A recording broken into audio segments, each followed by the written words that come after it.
महाराष्ट्र की सियासत में इन दिनों साथ साथ दिखने वाले ही एक दूसरे के खिलाफ नजर आ रहे हैं। हालांकि महाराष्ट्र की सियासत के लिए ये नई बात नहीं है, जहां पार्टियों में बंटवारे के बाद दो शिवसेना और दो एनसीपी है। एक एनडीए के साथ तो दूसरी इंडिया गठबंधन का हिस्सा है। लेकिन महाराष्ट्र सरकार में ही आपसी कलह की खबरें सामने आ रही। मुख्यमंत्री और उप मुख्यमंत्री के बीच जुबानी जंग शुरू हो गई है। जी हां, देवेंद्र फडणवीस और एकनाथ शिंदे आपस में ही क्यों भिड़ गए हैं, क्या है पूरा मामला, हम इस वीडियो में जानेंगे। महाराष्ट्र के मुख्यमंत्री देवेंद्र फडणवीस और उप मुख्यमंत्री एकनाथ शिंदे के बीच तनाव अब खुलकर सामने आ रहा है। एकनाथ शिंदे ने इसी हफ्ते की शुरुआत में एक रैली के दौरान बीजेपी पर खुलकर निशाना साधा। अब देवेंद्र फडणवीस ने शिंदे पर पलटवार किया है। बता दें कि शिंदे ने भाजपा पर रावण वाला तंज कसा था। देवेंद्र फडणवीस ने उसी का जवाब देते हुए कहा कि जो लोग हमारे बारे में बुरा बोलते हैं उन्हें नजरअंदाज करें। वे कह सकते हैं कि वे हमारी लंका जला देंगे, हम लंका में नहीं रहते, हम राम के भक्त हैं, रावण के नहीं।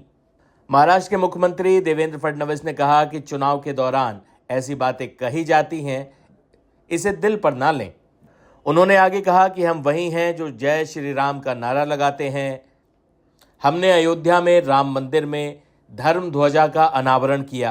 हम भगवान राम की पूजा करने वाली पार्टी हैं, हम लंका जला देंगे। बता दें कि फडणवीस पालघर जिले में नगर परिषद और नगर पंचायत चुनावों के लिए एक चुनावी रैली के दौरान दहानू में भाजपा कार्यकर्ताओं को संबोधित कर रहे थे। ये वही जगह है जहां शिंदे ने बीजेपी पर निशाना साधते हुए उसे रावण जैसा बताया था।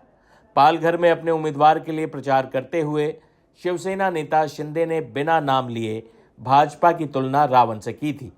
शिंदे ने कहा था कि रावण भी अहंकारी था, इसलिए उसकी लंका जला दी गई।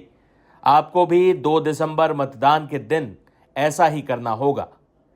पालघर चुनावों में शिवसेना ने भाजपा से मुकाबला करने के लिए एनसीपी के दोनों धड़ों को साथ लिया है, जो शिंदे के अनुसार निरंकुश है। उन्होंने कहा कि हम सब एक साथ आए हैं, हम निरंकुशता अहंकार के खिलाफ एक साथ आए। बता दें कि डोंबिवली कल्याण में शिंदे के बेटे श्रीकांत के करीबी माने जाने वाले शिवसेना के कुछ पूर्व पार्षदों को भाजपा में शामिल कराने के बाद से ही फडणवीस और शिंदे के बीच तनाव बढ़ गया है।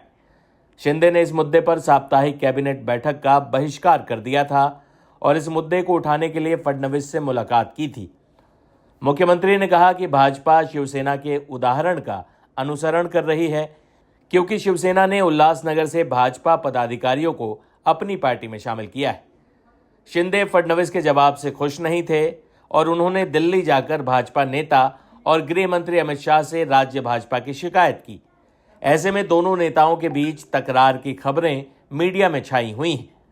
हालांकि पार्टी सूत्रों ने साफ किया कि सरकार को कोई खतरा नहीं, शिंदे और फडणवीस के बीच वैसी नाराजगी नहीं है जैसा विपक्ष द्वारा शिगूफा छेड़ा जा रहा है। हालांकि महाराष्ट्र की राजनीति में उलटफेर और धोखे का इतिहास हालिया समय में जितना मुखर हुआ है, ऐसे में किसी आशंका को पूरी तरह खारिज नहीं किया जा सकता।